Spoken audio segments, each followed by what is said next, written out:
right. Good afternoon and welcome to Conversations on Retail. My name is Matt Pfeiffer. We're so glad that you're here. It is a beautiful day in Bentonville, Arkansas. You'd never know it's fall, quite honestly, but we're glad that you're here. And we're so excited to have Shawn Harris back to continue his series, focus on reinventing retail, the past, present, and future of in-store experiences, which is going to be conversation today. Today, Shawn welcomes his guest, Martin Gilliard. He's a co-founder and CEO of a company called Arteli. Just a couple of housekeeping issues before we get started. Just a reminder that for those that are joining live, this is intended to be a conversation and not a presentation. So if you're joining live, again, we'd love for you to be a part of the conversation. You can do that by clicking on the Q&A button within Zoom and then submitting your questions, your comments, any kind of feedback in writing, and Shawn will moderate that as it makes sense to do so. So again, we're so glad you're here, Shawn. I'm going to turn it over to you and Martin. Awesome. Thank you, Matt. And Martin, I am pumped to have you on Conversations on Retail today and Reinventing Retail. Thank you for joining. Good to see you again, Shawn.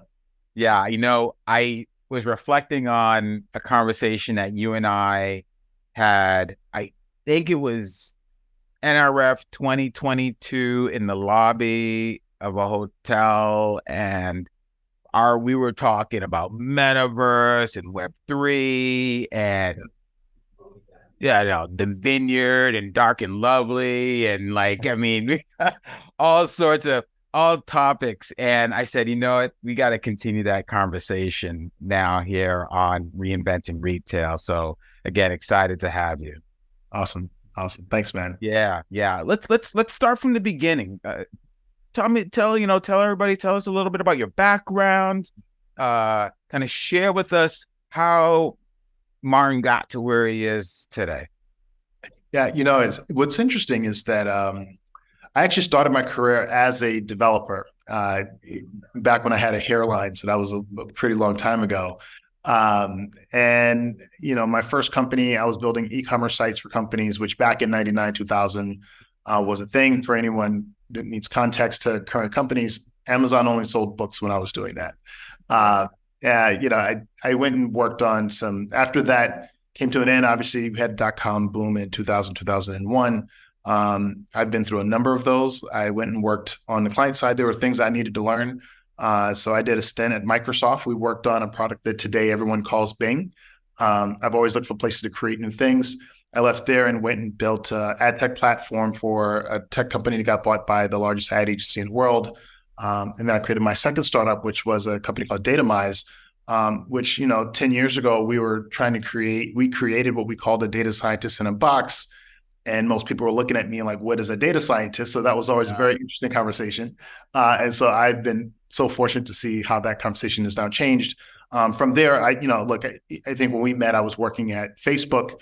I've done a couple stints at Facebook. I worked on a lot of data things. I opened the Meta store. I worked as a CIO at Barney, New York, where I oversaw not just their technology for the entire company, but I also owned the entire commerce business. And that's probably the place that I got the most empathy for a lot of things that I'm working on now, because it made a lot of things that on the surface level around retail that you would think make sense. Right. Which didn't, and like even now, the focus of my current company, Arteli, is focusing on the core part of retail that is really going to help it transform into what's going to be apparent next. Yeah. So, I was telling, I think it was Matt, I was telling her, or actually I was sharing recently with someone about the fact that for me, I feel blessed in some respects in that, beyond knowing you. But no, I'm blessed that, I was actually raised in technology, right? So my father was a technologist. I grew up in data centers. It was a part of my upbringing. But I know, for what it's worth, a lot of folks didn't have that experience. I want to understand more, like, what was the compelling moment, the individual of influence, the circumstance that called you into kind of technology to retail technology. I will take it back even further. So I am originally from South Carolina. My grandparents lived in a small town that didn't even have traffic lights. My grandfather helped build a church in our neighborhood. And so I didn't have access to a lot of resources. But what gave me an opportunity is when I went to college, I went to a small school in Pennsylvania called Bucknell, which being from South Carolina, I had never heard of. I was an athlete in college. I played basketball, and I chose that school because I thought I wanted to be a doctor, and they were going to give me the best chance to do that. And clearly, I am not a doctor. But what it did give me was access to things that I didn't have before. And they had, at the time that I joined, it was the first time they'd created a program where you could actually have interdepartmental major where you could be part of two different colleges to create an experience that you want. So for me, I was able to do business and technology, which at the time was very foreign, but it shaped a lot of the experiences I had, which led to me actually creating my first business, which I started while I was in college.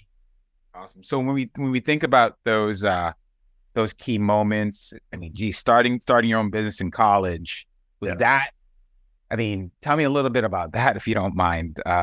When you're still trying to figure a lot of things out, and you're now a founder, you're telling me, tell us a little bit more about that experience. It's so back then I kind of fell into it in college because I was focused on just being a student and being an athlete. And, one summer I had a major injury. And so I stayed on campus and, I had to find a job, and I was working at like a print press, and someone asked if I knew how to build websites. And I said, I can learn. And I did that for a couple months. And then when I was headed back to school, he asked would I be interested in doing it for more people. And I said, yes. Now, Shawn, at the time, my only goal was to make enough money to buy a car. That was my only goal. But still, that's pretty good. Yeah. And about 6 months, I realized I had more clients than I could handle. And by the time I was a senior, I was making more money from my own business than I would make if I had taken a job. So it didn't make financial sense for me to go work for someone else if I could actually already generate the money and control my time. So that's kind of how I fell into it. But my passion for technology came from just one, I don't know if I wasn't exposed to it as a child. But when I had access to it, I saw the power of it. I saw the power of just having that kind of information. I saw the power of being able to share your ideas with a much broader audience. This is way before social media. But being exposed to that just gave me this hunger for wanting to create new things that are enabled by technology. And because I think the technology has so many different forms it could take, but for me, it was the force multiplier. And most of the things that I focus on in my career, even after that, is like, where do you work on using technology to be a force multiplier for solving a problem? Yeah. And so I guess you figured it out in college before NIL. Right. You figured it out. And so, yeah, how did some of your, I guess, you talked about Barney's and Meta, and how did some of those experiences kind of shape your expertise and certainly how that's now being applied to the work you're doing at Arteli? Yeah. So, most of my career, I've worked in digital spaces. And the reason why that's important to understand is because access to information and data in the digital world is fairly easy. Knowing how to connect that data, clean that data, et cetera, you still have the data itself. Yeah. And being able to transform things in digital space, it was easier. It's easier than transforming things in a physical space, but still it has a different level of complexity. I don't think I understood that complexity or appreciated the differences until I actually worked at Barney's. When I joined Barney's, and most people ask, why'd you go to Barney's? It's like having a chance to try to turn around a 100-year-old company. That's just who I am. I like taking on the big challenge because you get a big reward for doing that. And I felt that being able to show retail that they could digitize themselves would help other retailers be inspired by being able to do that. There are a couple of things I didn't account for. I think if it was just a technology issue that was to be solved, my job would have been easy, but it's not. When we talk about retail and technology and data, the things that are missing is culture, a culture around what that means. There's skill gaps, there's technology gaps, and then there's a culture gap. And all of that is not one person's job. That is everybody's job. And when I think about now, I'm, 5-6 years from Barney's, I love hearing the conversations on how people are talking about how they're trying to use AI inside of their organization, because it is a cultural change you have to accept before there can be any kind of technical transformation that could actually happen. And I don't think early in my career, I thought as much about the people part of technology, but I do now. I think maybe as I lost more hair, I got more sense. But now I understand that the whole purpose of the technology is enable people to do their jobs, not replace them. And when organizations understand how to adjust and adapt that, I think they'll start seeing different windows open for them for not just how they run their business, but what kind of business they could actually be. Yeah. And so retail and AI, it for what it's worth, I mean, it's a pretty diverse skill set that you're carrying right now in your toolkit. And, if you could just share a little bit, because I don't think I've explicitly asked you, just share like, what is Arteli and what is the big problem that you're solving there? So Arteli is actually an anagram for retail, if you look at it long enough and have a couple glasses of wine. And our whole tagline, which is so interesting about this thing, is reinventing retail. And we wanted to think about retail differently as a company, which is reflected in our name and our brand, but also how do we help companies think about it differently as well? There are three things that the primary thing we focus on is how do you innovate in the physical space? Because anyone who knows retail well, retail happens in the physical store. Like e-commerce gets all the hype, but we know that e-commerce is not profitable. It's not a profitable operation for any business. It's still, in the next 10 years, will still be less than 15% of total sales. And so are you willing to leave 85% of your interactions with your consumers up for someone else to actually gain?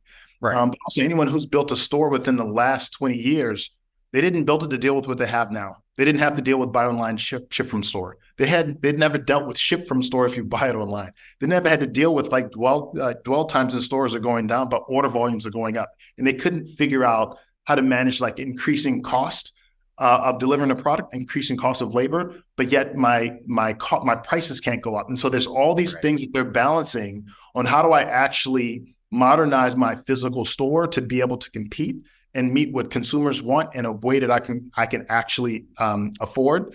And I think that creates a huge opportunity of leveraging the technology for not just the consumer side of retail, but for the operation side of retail. And for us, we focus on three primary things that are around the products in the physical stores. One is around assortment. Like, do you have, like, what products can you actually have and should you have in the store? Because, for example, you can customize a website based on where someone goes, but do you have enough knowledge and technology to understand how do I customize the physical experience, not just regional, but by store if I need to? Second is around pricing. So how do you think about applying pricing to all these variables as well across different stores? And then the third is like, how do I think about optimizing my layout relative to where they are? Because, a store that is designed in Georgetown, South Carolina is not going to look like the one in Manhattan, New York, which we know that logically, but what should that layout actually be? And what our platform does, it addresses those three issues for retailers to help them be better at selecting the products, selecting the right price, and having the right layout to increase conversions. Wow. So there's a lot of, in machine learning and the AI parlance, like features that you're taking in there to make make decisions across those three. And if it's infringing, like what are some of the sensing? How do you aggregate some of that data? Are you pulling certainly, insights from T-log? Is it camera based? Is it like that? It sounds fascinating what you're talking about with respects to almost in some respects, helping to automate merchandising, right? Well, empower merchandising. Merchandising. Like my conversation is typically we provide the science to the art of merchandising. So if that makes sense. And so you think about merchandising, historically, they've basically built most of their models on whatever happened the year before. It's basically all internal data, sales data. They're trying to assume what trends are. And we can take all of your internal data. We can create forecasts based on things we see happening in other markets, other regions. We can tell if stores have similar profiles, et cetera. But where it really starts to separate what we can do relative to just scaling what your team does is being able to use external data variables. Like what's the impact of weather? What's the impact? There's a unevenly distributed impact of new home sales. There's an undistributed impact of inflation. And so how do you think about that when you think about your stores that are in all these different places, but consumers are going through very different experiences? And so when I walk into your store, does it reflect where I am? Because if I walk into your website, pretty easy to do. But in your store, how do you actually do that? Right.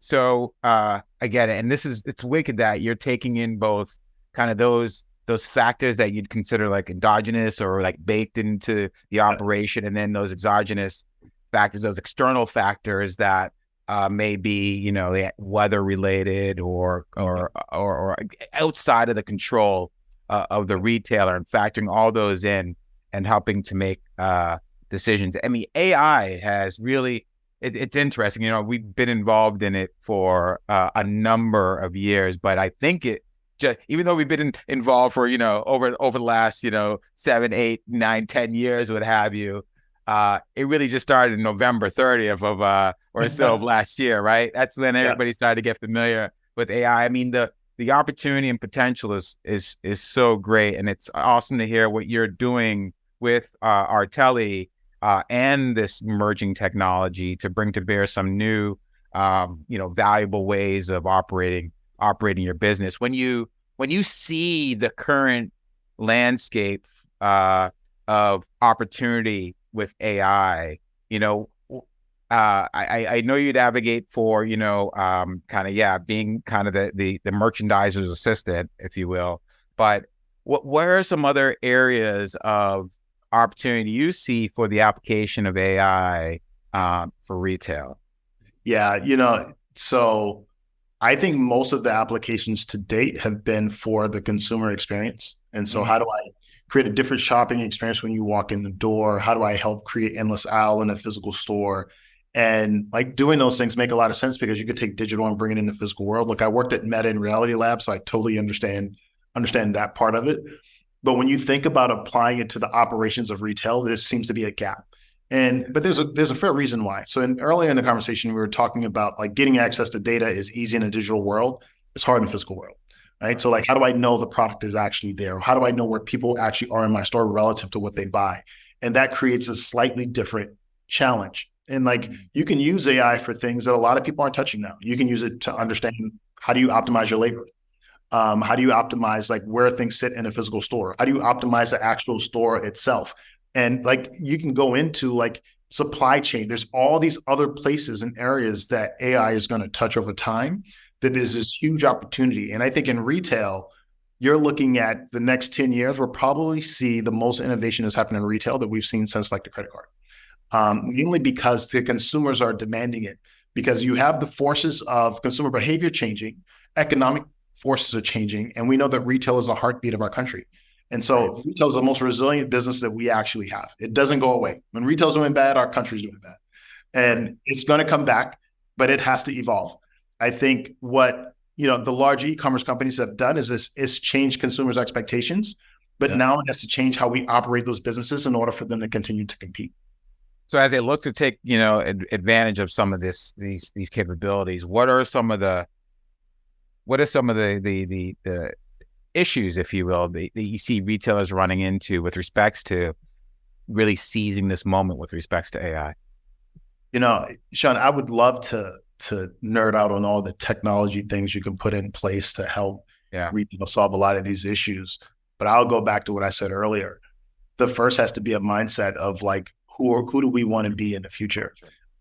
Because there's so much of retail that wants to make it what it was before, and it's just not going to be that anymore. And what we're seeing now, because there's two stories in retail. Like if you read the headlines, you hear like, oh, every retailer is closing, but then you see like everyone's opening stores. Right. And it's like, when you dig deeper into the data, you kind of can get a sense of like, well, why are people opening the stores and why are people closing stores? I'll give you an example. So I used to run the retail vertical at Facebook. So when I left Barney's, just to give you context, when I left Barney's, I had other opportunities to go be CIOs at other large retailers, but most of those were going to be in the Midwest. My wife told me her shoes don't work in the Midwest. I don't know what that means. She's not leaving New York. But I wanted to stay in retail. And so Facebook called me and I had this opportunity to run their retail vertical. And the reason why I wanted to do that is I now had access to the largest retailers in the US. So from Walmart to Best Buy to Target, et cetera. And what I learned, and it was for me, on how powerful that scale was. And it helped me understand, like, I live in New York, and like when you live in New York and California, you just assume everything, you just pick up your phone and it shows up in your front door. That's actually not what happens across most of America. And what's the advantage of having a infrastructure, a footprint where if you think of someone like Walmart, they doubled down on their physical stores right before the pandemic. Of course, they didn't know what was happening. but Right. think about what that impact meant for them afterwards. That means you can pick up a product within 30 minutes of every time you want to order something from Walmart. And they use their scale to their advantage. Now, everyone can't be Walmart. Obviously, they're the largest retailer in the world.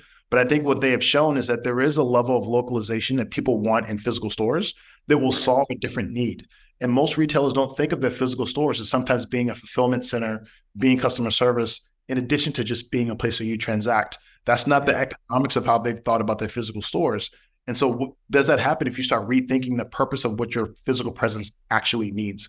And I think we're going to see that happen over the next few years because they're going to have to.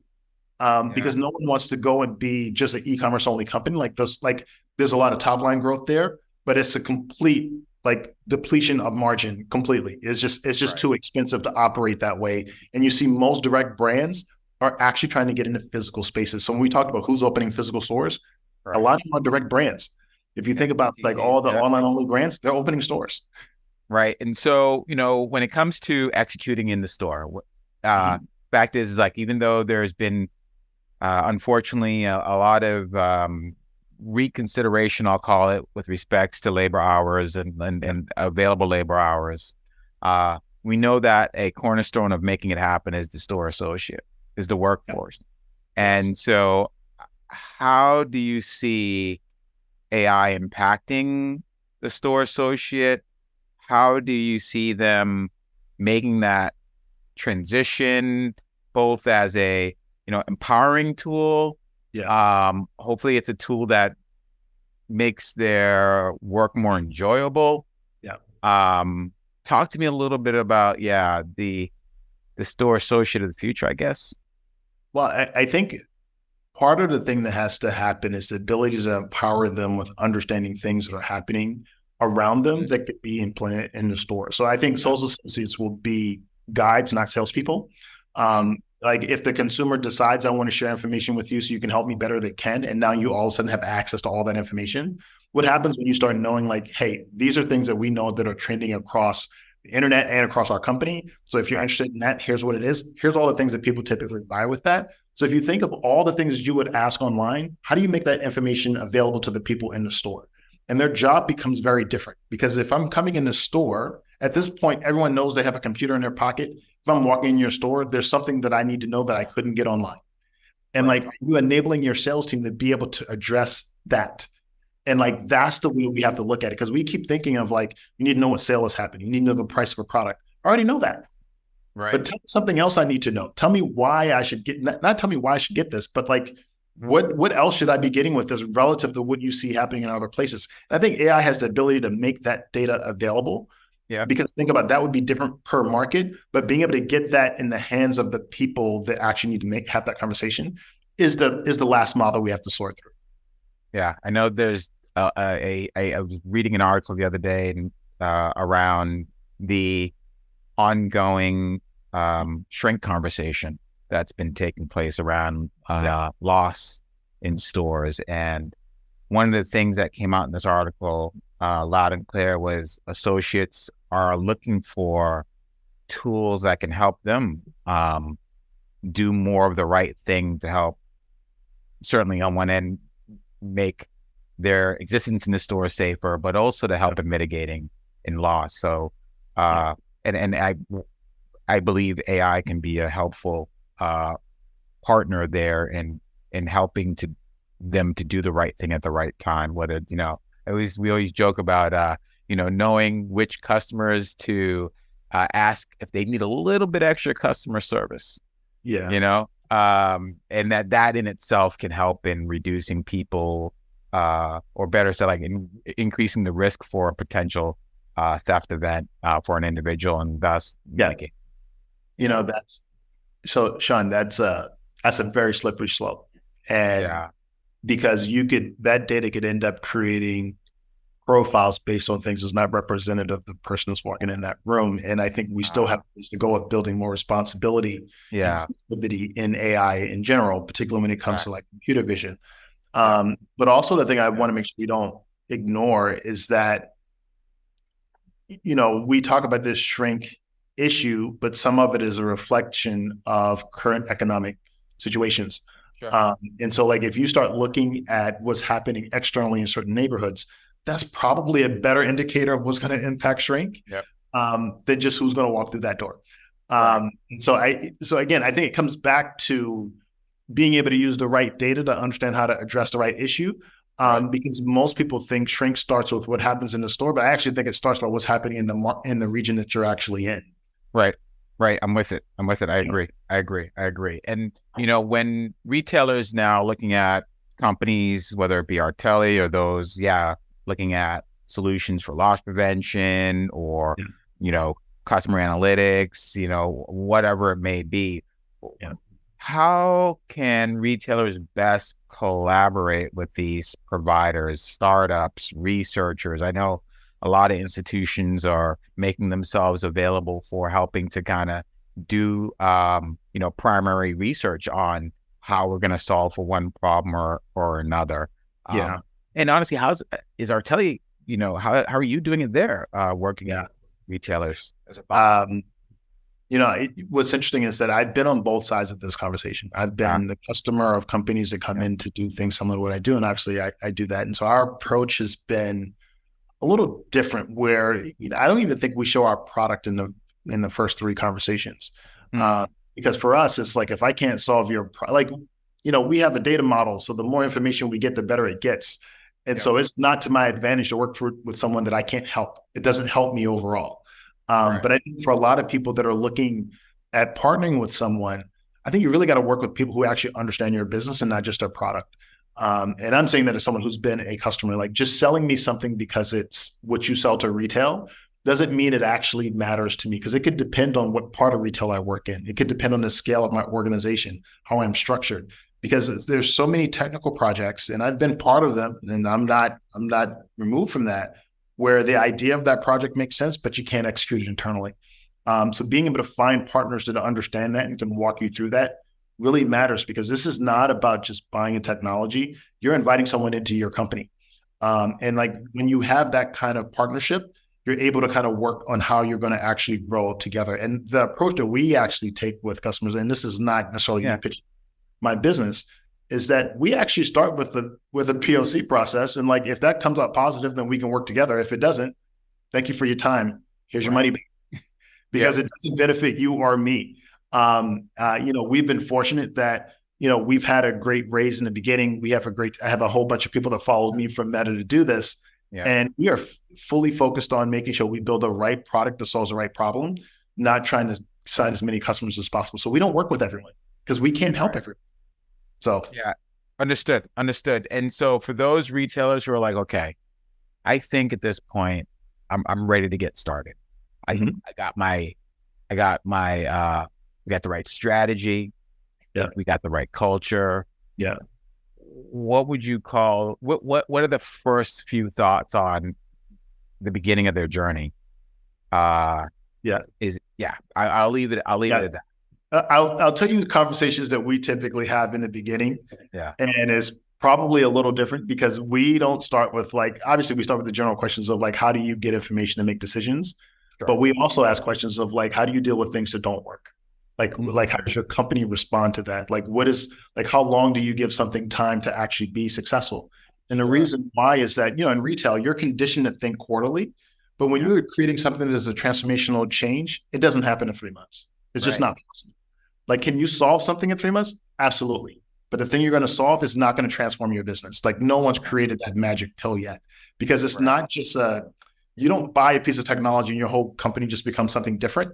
You buy a piece of technology and you're on the path to figuring out how to transform your business. And so being able to understand that helps us understand who we're talking to, but also understands their tolerance for things that may not be right. Because we're very transparent on, we know this works 80% of the time. How are you going to feel about it? But we know that the more that we know your business, that will go up to 90 and 100% of the time over time. But we have to learn how to do that, just like you have to learn how to work with us. Yeah. All right. I get it. And so, I love the nature of one, we're going to be in this together, and figuring this out. And I think it's an awesome point you made around, when it comes to these solutions, yeah, it's not going to be a quarter and we've got it.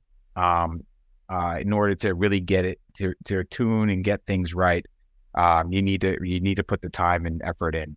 I guess the other thing that I would often hear is around certainly, low hanging fruit, right? And making sure you're going after getting that quick win.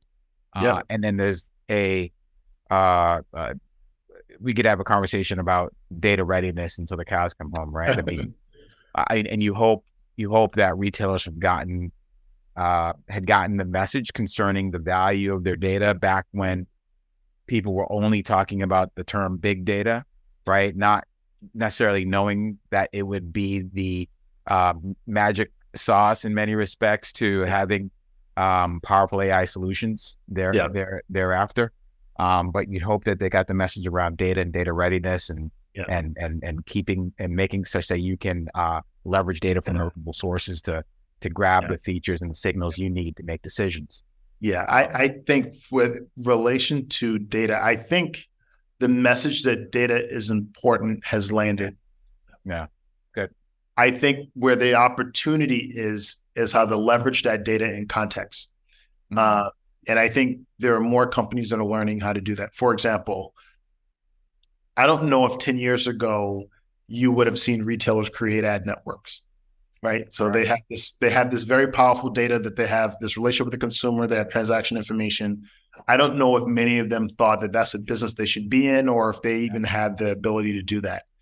And I think over the last few years, we've seen a lot of them figure out that this is a great way to generate cash flow, leveraging assets they already have. And so I think the first step of getting the data was one thing. The second is understanding how to use that in context of not just how I operate my business, but the business that I can be. Is kind of where we are right now. And so and that's why I think the amount of innovation that will happen in retail over the next 10 years, they're going to look very different. I think, how we've thought of retail over the last 50 years will be very different than how we think about it 50 years from now. Right. I'm with you. Like, it's funny. I was at a organization, and we were talking about the future of retail, and I think I said and this is like back in maybe 2018 or something. I was like, man, Walmart should buy Duck Dynasty or the A&E network. Like, they should lean in and get that that viewership, and then crossovers for sales. And people talking about, like, what are you, crazy? Why would they get into media and the like? And certainly now it's taking on a different view, but I see from the largest to regional players starting their own media networks to help in promoting, taking advantage, like you said, of the distribution that they have, the data and insights that they have to create more value for brands, right? In many respects, and certainly for value capture for themselves. When you step back, you talked about opening the Meta store as a part of the Reality Labs. And I know there were some things that you were doing there that were futuristic in nature, that were trying to push the edge of what was possible. Putting your futurist hat on, where is this all going, right? Let's talk a little bit about the future. Let's talk about what is coming, and or even speculate on your own perspective. I mean, your opinion is really will be valuable in this moment. So I'll start with opening the Meta store was a very interesting experience, because you can imagine trying to open a retail store for a technology company. There's different language. And I remember when I got the call, they were like, we're trying to find someone who knows Facebook and retail. And there's only 2 people and one of them works for you. It's like, okay, great. So I was like, I'll take that challenge. And at the time that we were in, this, when you open up a physical store, it's not like a website, it's up in 3 weeks. Right. We were trying to decide how to do this. And we were in the middle of a pandemic. And so every data point would tell you not to do this. But, I think it's this quote from Colin Powell of never let adverse facts stand in the way of a good decision. Here's what we knew. We knew that we were creating something in this VR headset that was very complex for people to understand, because on the outside, it just looks like a piece of plastic. And the true magic came when you actually experienced it. And so if you can't create places where people get to experience it without owning it, how do you get people to adopt it and become mass scale? And so we realized that even selling it in, but I won't name the people they distribute it through. That's not my job. They sell it through a lot of any store you can think of. Yeah. That still didn't quite do it justice. And the people that were going to buy the product just bought the product. And so we had to create something that would allow you to experience this without putting it on your face. And that's what we were creating the store for. But the idea was actually much bigger than that, because there were a number of hardware products they were building around smart glasses, VR headset. There was a wearable they were going to have of like basically the ability to communicate through all technology without necessarily needing a phone. But you can't just sell that online because you're selling experiences. So we needed to create what that experience would be. But I can tell you that, trying to create, but this is more than a store, because for a company like Facebook, I still call it Facebook Meta now. You can imagine trying to create a physical store for one of the most polarizing brands in the world is not a trivial thing. And there's a lot of different considerations you have to put in, because for anyone who would email me asking I change their password on Instagram, well, now they had a physical place to go. Even though that wasn't a purpose, it was still a risk we had to deal with. And I will say one of the things that I am probably most proud of is the team that had to work through trying to make that decision through a pandemic and working in a space that we were creating spaces that never existed before, of trying to create a physical space of a product that never had that before. And they pulled it off. Because by the time they opened the store, there was a line wrapped around the store for 2 weeks. And they actually saw not just the sales grow, but the interest in the product grow. But they also saw a different way of how people looked at Meta, because it was the first time people had an opportunity to physically interact with the brand. And that experience was one that we felt very proud of. The goal was to build that in different places, to have it available in different markets. But once they made the decision to change how they were going to distribute the product, that didn't make any sense. And I said, let's figure this out. But the key thing we'll say that actually was one of the inspirations for where I am now. And so we talked about doing this during COVID. We couldn't be in person. And we were building a physical store. That is really hard. Yeah. So we built our store in VR. And we said, look, we're going to build it so that everyone can know what the experience is. And it gave me this idea of like, man, if everyone had the ability to do that, imagine you can customize your store in VR versus building these prototype stores in all these different markets. You can build this for training people that have to change your warehouse for holiday. There's so many ways that you could use that from an operational standpoint for retail, that there's this huge thing. But getting there is not necessarily an easy step, but I think the potential of all these things around AR and VR for retail from an operational standpoint is going to be huge over the next 10 years. But that sounds like a product in itself. The ability to do that. I know there's for what is worth, there are folks who are using platforms to help in building out 3D or three-dimensional worlds where they can effectively drop into a store and figure out is one thing placed in the right area, or what is it going to even look like when it's stood up there.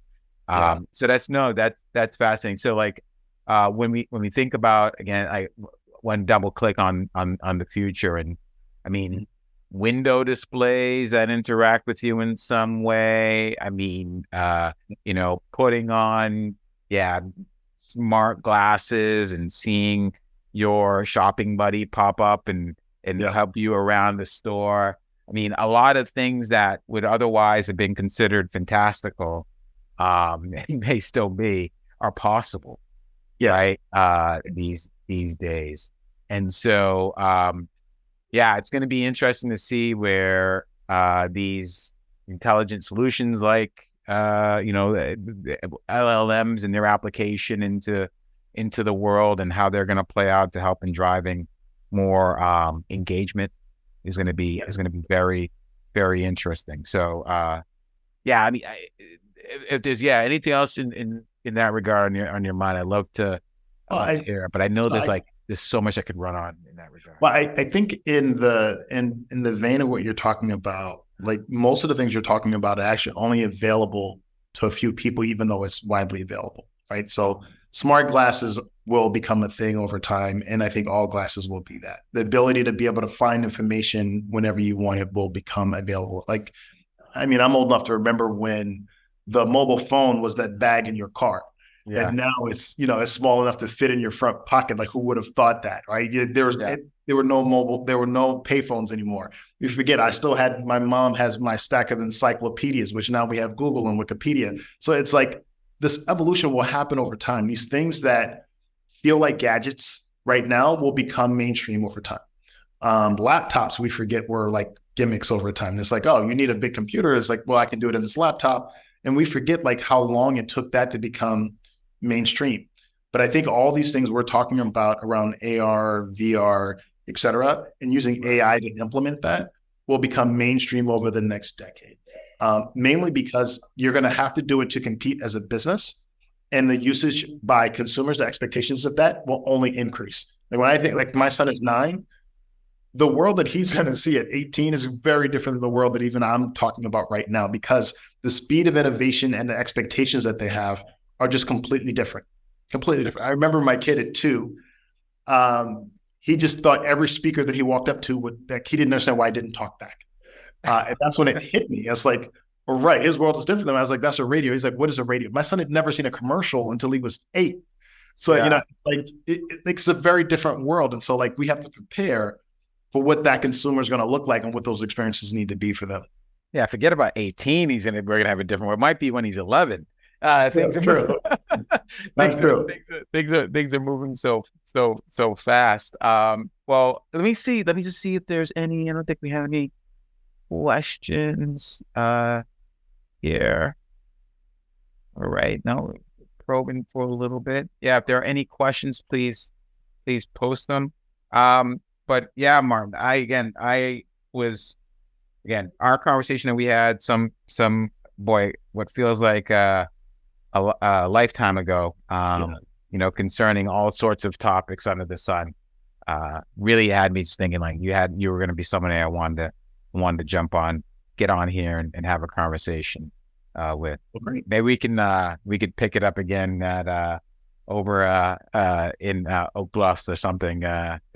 Well, I hope you make it out to New York in January for the big show. Of course.